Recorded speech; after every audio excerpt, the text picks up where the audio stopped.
to honor you,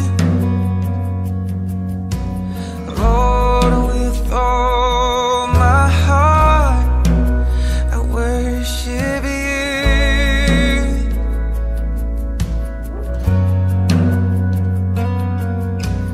All that is within me, I give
Magandang umaga mga kapamuso.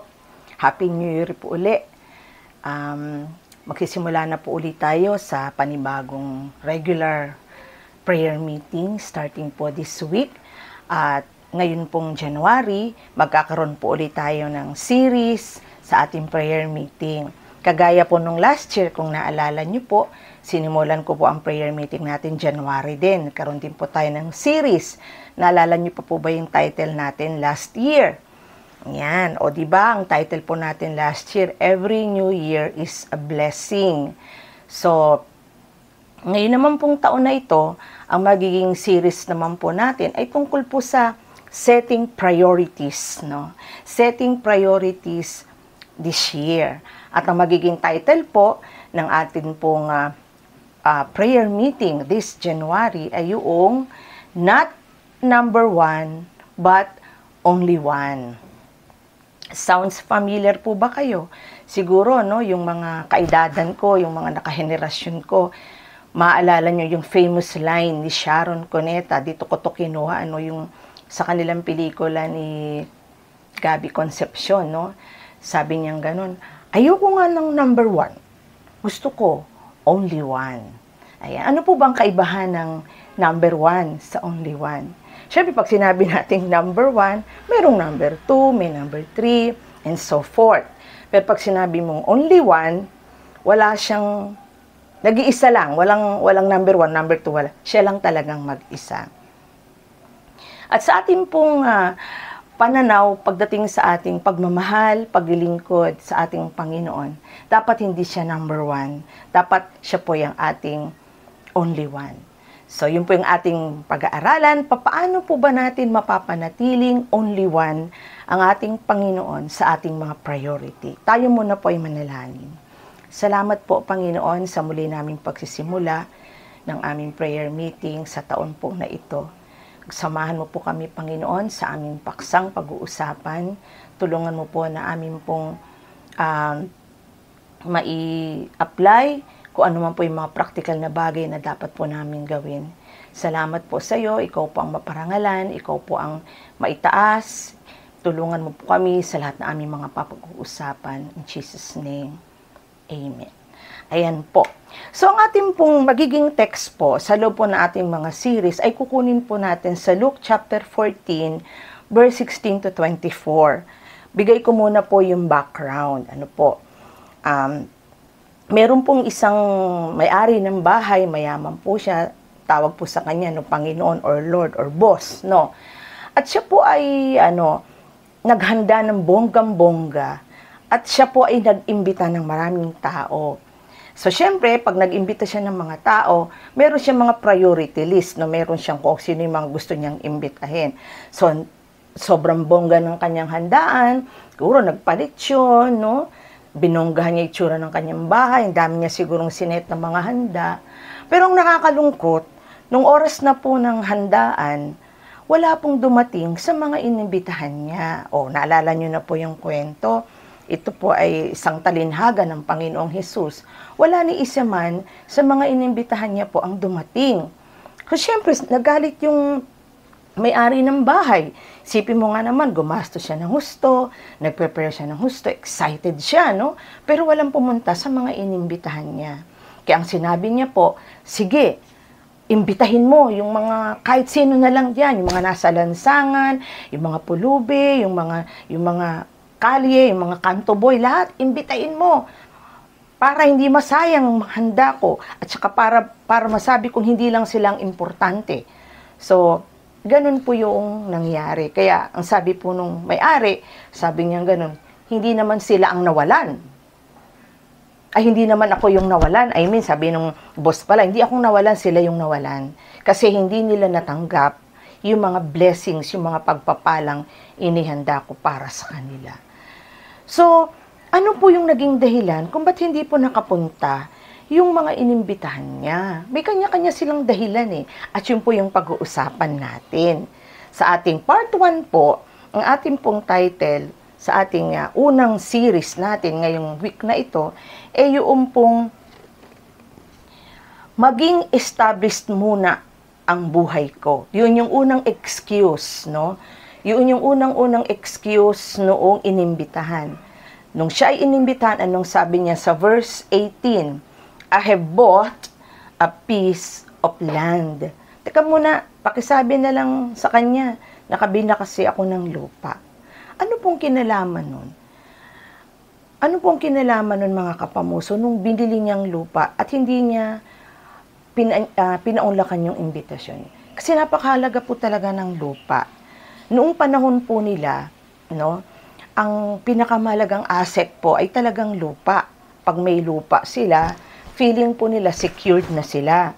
Feeling nila maganda yung kanilang reputasyon. Eh di po ba nga, sa kasaysayan po ng mga Israelita, naalala niyo po ba, di ba? Para lang po maangkin yung lupa na matirhan nila, na ipinangako sa kanila ng Panginoon, kinakailangan nilang itaboy lahat ng mga nakatira doon. Lahat ng mga ari-arian kailangan alisin, no? At nagiging cause pa ito na kinakailangan silang patayin, no? Magpatayan para lang makuha yung lupa. Ganun kahalaga yung lupa. At kapag may lupa po sila noong unang panahon, ibig sabihin po, isa sila sa may kaya sa buhay at sila ay kagalang-galang yung kanilang reputasyon. Inaway mga kapamuso, hanggang ngayon naman, di ba, alam natin yung kahalagahan ng lupa.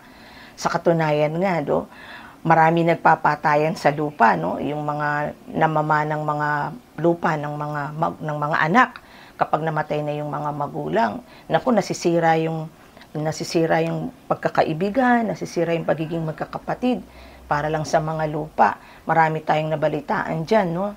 Na mga issue na totoong nangyari. Katunayan nga, di ba, yung isang dito lang sa atin sa Angono, mayroong isang nagmamay-ari ng napakalaking lupain dito.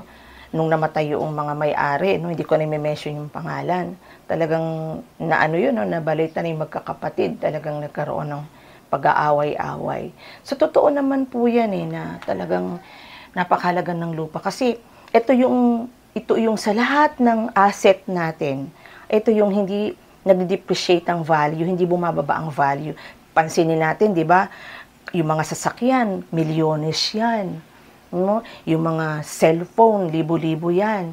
Yung mga television, mga washing machine, lahat ng mga gamit ang mamahal niyan. Pero dumaan lang po ang 1, 2, 3 taon, no? Lahat ng yan, no, hindi mo na maibenta sa original price niyan. 'Di ba? Talaga ang baba ng value niya. Katunayan nga yung mga sasakyan after 5 years pataas, no? Yung sa ibang bansa, yung akin dating boss, no, sa bansa nila, every 5 years pinapalitan yung sasakyan nila. Nagde-depreciate yung value. 'Di ba? Kaya nga minsan tayong mga matatanda na, lalo na, no, pag meron tayong mga gamit sa bahay na ang mahal-mahal na binili natin, pero hindi na siya nagka-function or hindi na siya nasa uso, o medyo may konting sira, sa halip na ibenta natin, tinatago na lang natin kasi ang lagi nating sinasabi, naku, ang mahal-mahal niyan sayang, parang ganun. So, hindi natin siya mai-let go kasi nga ang mahal ng presyo. Pero hindi ang lupa, mga kapamuso. Alam natin yan. Mentras lumilipas ang mga panahon, tumataas lagi ang value ng pera. Yumayaman ang mga asindero dahil sa tagal ng panahon na kanilang inimbak o tinago yung kanilang mga lupain, no? Pagkatas pagdaan ng maraming mga panahon sa kapinakikinabangan. Di ba nga yung meron akong dating inahenteng lupa noon, ano lang siya, no? Per square meter, 1,000 lang. Pero nung nagkaroon ng SM Taytay, dyan, no, sa Taytay, ang isang square meter na niya, naging 5,000 na. No, yung dating 100 pesos or 500 per square meter, nung nagkaroon lang ng commercial complex, nagkaroon lang ng, lalo na sa probinsya, no, nagkaroon ng airport, ganyan. Nako, ang laki talaga ng inangat ng value ng lupa. So, napakaano niya talaga no? Napakahalaga niya. Kasi kapag may lupa, secured ka talaga yung, kahit wala kang bahay, basta may lupa ka, tayo ka lang ng barong-barong, o diba? May lupa ka lang, lagyan mo lang ng business, no? Tayuan mo ng tindahan o ng grocery. Kahit nga parking lot lang, no? Pasimento mo lang, kikita ka ng napakalaking halaga. So, sa mga magulang na nagpapamana, isa talaga sa mahalagang pamana talaga ay lupa. Napaka-importante ng lupa. Kaya siguro, hindi rin po natin masisisi kung bakit yung inimbitahan, no, na nag-excuse na, teka muna, nakabili ako ng lupa. Siguro, nung time na yun, may kakausapin siyang ahente. No? Hindi ko sabihin, siguro, may asikasuhin siyang mga ano pa man para maano niya yung lupa niya, maging stable para sa kanya. So, ganun kahalaga yung lupa. Ano ba ang nire-represent ng lupang ito sa ating buhay? Kaya siya nagiging miss priority. Kasi ang pag-uusapan natin, ano ba yung mga maling priorities natin, no? Pagdating natin sa pagiging alagad ng Panginoon, sa paglilingkod natin sa Kanya. Ang unang miss priority nga na, ang maling priority nga natin, yung sinabi natin na title natin na gusto ko muna maging established ang buhay ko. Nire-represent ito ang lupa. May dalawang sinasabi ang lupa na ito sa atin na simbolismo. Unang-una, maging okay muna ang kabuhayan ko. Maging stable muna ang kabuhayan ko, yung makaipon muna ako, yumaman muna ako, makapungpundar muna ako ng bahay at lupa, makagkaroon ako ng munting negosyo, para maging secured yung life ko, maging established ako, no? Pagdating ng araw. So, maganda naman po yan, ano? Kung meron man na dapat umasenso sa buhay, kung meron man na yumaman, no? Tayo yun, mga Kristiyano, kasi alam natin na napaka-importante talaga kapag economically established tayo. Napakahalaga talaga na ano tayo, no, pagdating sa kabuhayan. Sa church nga lang, di ba, kapag yung mga members natin, nagkakaroon na sila ng trabaho, umaangat yung tithes natin, ano? Pagka meron tayong mga manggagawa or mga member na okay ang buhay, maayos ang kanyang trabaho, nakakatulong sila, napakalaki when it comes to giving, no? When it comes to helping other people. Nakakatulong talaga tayo. Napakagandang ministeryo talaga ng kaperahan, no? Kaya nga kami rin nga ni Jehan, di ba? Lagi rin namin sana hinihiling kay Lord, yumaman kami kasi nakita talaga namin napaka-advantageous talaga ng merong maayos na kabuhayan. Ang kaso, mga kapamuso, minsan nilalayo nito ang atensyon natin sa Diyos. Yun lang yung nagiging problema, hindi natin nababalanse. Yung bang sa kasi-kasiga nating makaipon, kumita, nagiging okay na sa atin na mag-overtime kapag linggo. Kasi pag linggo, pag nag-overtime ka, double pay yan, no? Yung kahit pwede ka namang hindi mag-overtime, nag-overtime ka. Kasi alam mo, double pay yan. Maiintindihan naman ako ni Lord kasi kailangan kong kumita, something like that. Yung bang okay lang na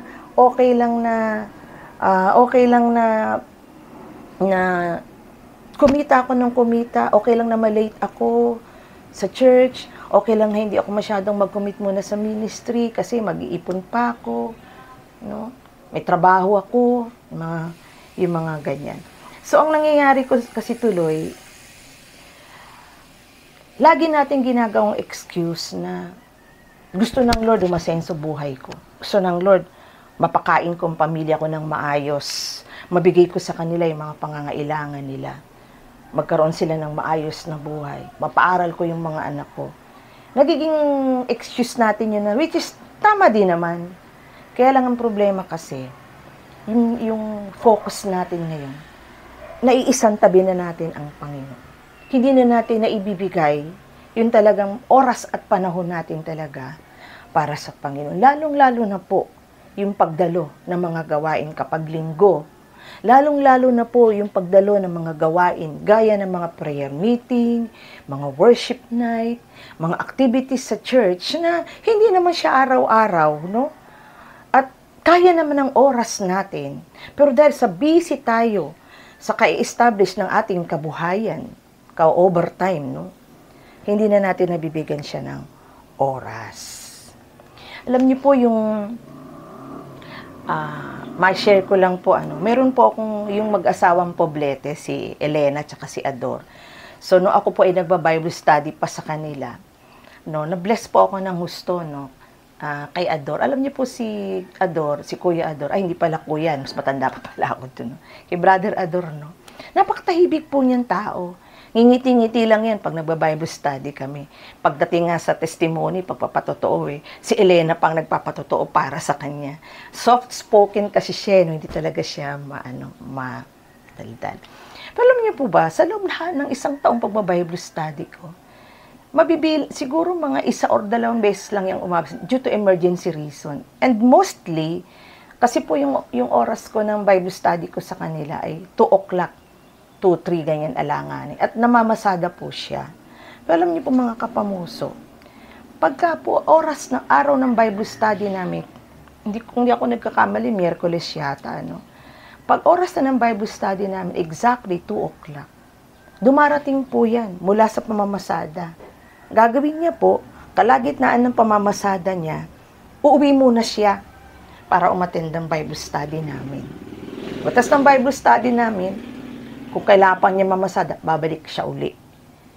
May mga pagkakataon na kinakailangan niya talagang mag-overtime, mamasada dahil in need, no? Lalo na kapag bayaran na ng mga tuition fee. Pero ang nakakatuwa kasi sa kanya, low-key lang siya, no?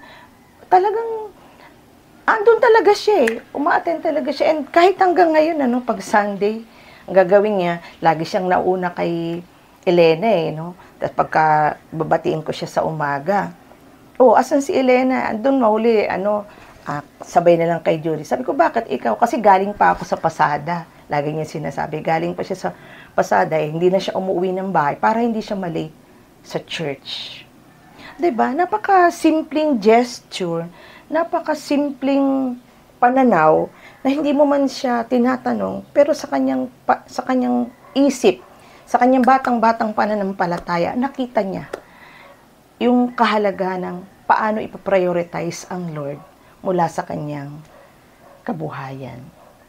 Sabi po ng Matthew chapter 6, verse 19 to 21, basahin po natin.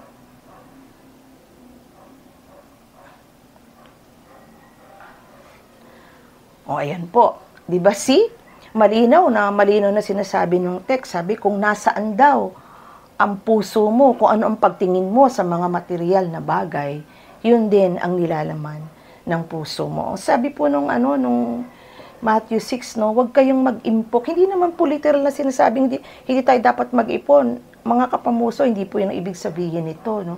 Ang sinasabi rito ng Panginoon, yung huwag kang masyado mag-invest masyado sa earth na ito, na kung saan yung investment mo, sooner, mawawala din yan. Hindi mo rin yan madadala. Mabubulok yan, sabing gano'n, pwedeng mawala, pwede yung mabulok. Sabi dito, pero mag-invest ka ng kayamanan sa langit. Ito yung mga paglilingkod mo sa Panginoon, doon ka mag-focus, no? Kasi sabi rin naman ng Matthew 6:33, kapag inuna mo naman yan, ibibigay din naman ng lahat sa iyo ng Lord. So, balanse lang po, mga kapamuso. Magandang ayusin natin ang buhay natin, yung ating kabuhayan. Pero wag po natin kalilimutan yung ating only one, yung ating Lord sa ating panahon. Pangalawa, na nire-represent po ng lupa, yung reputasyon. Yung sabi na atin po, maging okay muna ang reputasyon ko. Mga kapamuso, kung meron man po na dapat na maging CEO ng mga kumpanya, maging manager, supervisor, boss, no, ng mga iba't ibang mga kumpanya, tayo, yung mga Kristiyano, kasi imagine yung laking influence niyan, no, yung laking influence na pag-boss ka, irespetuhin ka, kahit anong ipagawa mo sa kanila, gagawin nila, pwede kang mag-share ng gospel, mag-devotion, no? Naalala ko si Ate Tess noon, boss kasi siya ng isang department nila sa PAL nung unang panahon. Ginamit niya yung influence niya. Every break time, no? I-gather niya yung mga kasama niya sa team niya, magde-devotion na siya ng 10 to 15 minutes, no? At hindi siya natatanggihan. Kita mo naman anong mga naging bunga. Alam niyo po ba, mga kapamuso? Mostly ng ating mga sponsors, no? Hanggang ngayon, sila yung mga naging bunga ni Ate Tess sa kanyang trabaho, no? Magandang yan yung meron kang talagang posisyon. Lalo na, principal ka ng isang eskwelahan, no? Isipin mo, under mo yung mga teachers.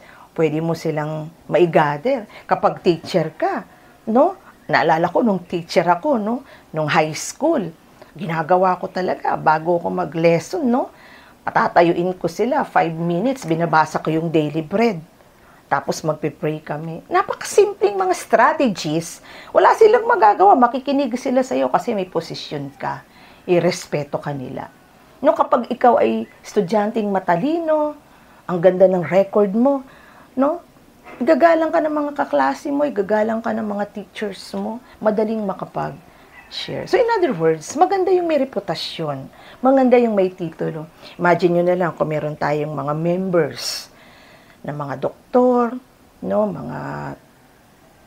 mga lawyer, mga nurse, mga professional, no? Ang sarap gamitin, no, sa ministry kasi yung influence, may reputasyon kasi. Ang kaso mga kapamuso, ang kaso naman nito, kinokompromiso nito minsan ang Kristiyanong prinsipyo. Yun naman yung nagiging danger, no, kapag doon ka naman masyado nakapokus. Yung may mga pagkakataon na leader ka ng isang grupo, boss ka ng isang grupo. Dahil na-build mo na yung reputasyon mo, nahihiya ka na masira yung image mo sa kanila to the point na i-compromise mo na yung prinsipyo mong pagiging Kristiyano. Halimbawa, hindi ka naman dating nakikisama sa inuman, pero napipilitan ka kasi mga kasama mo, ganun sila, ayaw mong ma-turn off sila sa'yo kasi hindi ka nakikisama. Yung sa mga pisina, sa mga kumpanya, yung mga gossip, yung mga usapang hindi maganda, mga green jokes, no? Nako-compromise ka kasi gusto mong makisama eh. Gusto mo yung reputation mo, manatiling respeto nila. Yun naman yung mga nagiging danger. Yung bang, dahil honor student ka, ayaw mong masira yung grades mo.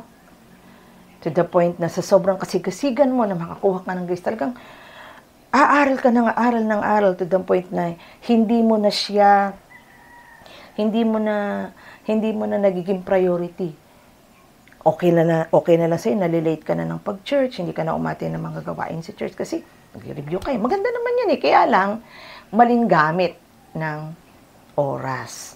So, yung gusto mong makapasa sa mga exams, no? Maglilelo ka sa mga dati mo nang ginagawa sa Panginoon kasi gusto mo, yun muna, no? Pag nakapasa ka, no? Gusto mong ma-promote sa trabaho to the point na kinakailangan mong apakan yung ibang tao, yung mga nakikita mong magagaling sa trabaho, no? May tendency na magselos ka sa kanila at gusto mong ma-promote ka, gagawa ka ng paraan para siraan sila. Yung gusto mong maging sikat ka sa group mo to the point na gagawa ka ng mga bagay na nakaka-disappoint na. Yung share ko sa inyo, no, nung nagkaroon kami ng UAM Servants Altar nitong January. Ito lang January. May isa kaming kananayan, sabi niya, isa daw sa naging blessing sa kanya yung JSOS Church. Sabi ko, bakit? Kasi yun daw yung protection niya. Protection saan? Kasi sabi niya, syempre marami siyang kagrupong mga nanay, ibang mga grupo ng mga nanay na mga hindi Kristiyano. Uso yung mga inuman, uso yung mga biruang hindi maganda, uso yung mga gawaing hindi maganda masyado. Pero dahil yung mga grupo na yon, kilala siya na Kristiyano siya, kilala siya na leader sa church na kinabibilangan niya sa JSOS, hindi na siya niyayaya. Ginagalang siya, nirespeto siya, at hindi siya pinagtatawanan. Kaya ang sabi niya, protection niya yung church. So nakita natin yung kabalansihan, diba? Na okay lang naman yun eh, basta balanse po tayo. Ngayon, paano natin ngayon mababalanse ang dalawang bagay na ito? Yung ating seguridad at yung ating reputasyon, paano natin siya mababalanse sa paraan na pwede tayong magkaroon pareho and at the same time, hindi natin mapapabayaan yung ating only one, yung ating Panginoon. Magbibigay po ako sa inyo ng example, no?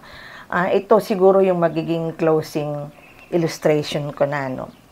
Noong mga early dekadas, no, siguro mga between 80s, 90s, ganyan, ano, merong dalawang artistang nagsisimula ng sumikat sa industriya ng musika. Ang isa rito ay si Ryan Fuentes, no? Siguro hindi nyo na siya kilala. Pero yung mga kaedadan ko kilala yan. Si Ryan Fuentes, ang unang-unang sumikat nung unang panahon, pagdating sa composition ng song, sa pagsayaw, malaano siya no? Parang siya yung Gary V. Nung mga time na yun, sikat na talaga siya. Sobrang kasikatan niya. Nung mga panahon na yun, nagsisimula pa lang sumikat si Gary V. Pero siya, sikat na siya. Mag-ano sila, no? Mag-close friends sila. Pero dahil pareho silang sumisikat, sila yung itinuturing na magka-rival, magkalaban, no? Sa larangan ng industriya sa music and composition. Silang dalawa. Pero pagkaraan ng mga ilang taon, nung sikat na talaga si Ryan Fuentes, na born again siya. So, dito pumasok ngayon yung idea na medyo hindi na siya naging balanse kasi ang nasa isip niya, ito, opinion lang po namin to ni Pastor John, nung pinag-uusapan namin to. Kasi nung na-born again siya, ang ginawa niya, sa takot niya na ma-compromise ang kanyang reputation, no? Iglap na umalis siya sa pagiging singer, artista. Nung time na, sikat na siya, bigla na lang siyang, alam niyo, biglang umalis agad bigla kasi ang takot niya ma-compromise yung kanyang pagiging Christian. Siguro na siya talagang sobrang kasigasiga ng kanyang pag-aartista. Natatakot siya ma-compromise. Maganda naman, talaga naman tama. Pero kulang ng wisdom siguro, no? Unlike Gary V, si Gary V, nung na-born again siya, no? Nakita niya yung nangyari kay Ryan Fuentes na parang sayang, di ba? So, ginawa ni Gary V, ginamit niya yung kanyang security and reputation sa balanseng Kristiyanong paraan. Yumaman siya, di ba? Nagtayo po siya ng maraming foundation, educational foundation. Nagpapaaral ng maraming mga kapos. Alam ko po yan kasi isa po ako, no?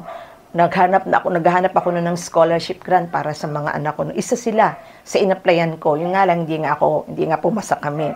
So, nagkaroon siya ng mga ganong foundation, tapos nagkaroon siya ng mga iba't ibang mga ayuda, no, pagtulong, no. Meron siya kasing church na kinabibilangan at doon siya nagbibigay ng mga pambigay. Tapos, dahil sikat siya, ginamit niya naman yung kanyang kasikatan para makapag-share. And lahat ng concert niya, starting po, nung maging Christian siya, no, nag-share po siya ng gospel at the end ng kanyang concert. Pag malapit na siyang matapos, nag-share siya. Nag-evangelize po siya. At nagpapatanggap siya. No, nakakagulat, no, nung kami po ay nag-date dati ni Pastor Joe sa Makati. Meron po siya doong live concert, no. Nandun kami sa malayo, dinig na dinig namin, nagpapatanggap siya sa mga gustong tumanggap sa Panginoon, no. And hanggang ngayong tumanda na siya, no? Very vocal siya sa kanyang faith. Even nung nakaranas siya ng sakit, no? Kasi diabetic po siya, no? Yung mga pagkakataon nagko-concert siya, bigla siyang hihinto kasi umaatake yung kanyang sakit. Pero lagi niyang sinishare yung kabutihan ng Lord. Hindi niya kinompromise yung faith niya. Sa katunayan, nag-compose siya ng mga kanta na sumikat, ginagamit niya habang nagsasayaw sila in a secular world. Halimbawa, yung kantang Hataw Na, no? Sumikat yan, no? Sinasayaw yan, no? Sinasayaw nila yan even sa Christian, sa mga tawag din sa mga hindi Kristiyano. Yung kantang Dati-Rati, Natutulog Ba ang Diyos, and so forth. Ang dami niyang mga kinumpose na Christian songs na sumikat sa secular world.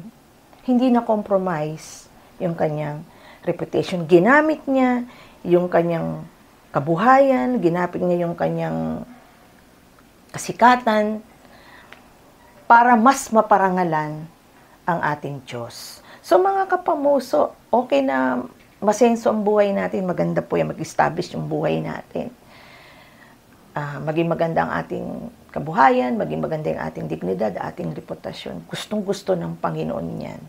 Kasi ang gusto ng Lord, no, masenso tayo sa buhay, maging maganda yung ating buhay. Kasi at the end of the day, siya rin naman ang mapaparangalan nun. Yun nga lang, ah, sana hindi din yan yung maging dahilan natin para lumihis tayo sa kalooban ng Diyos.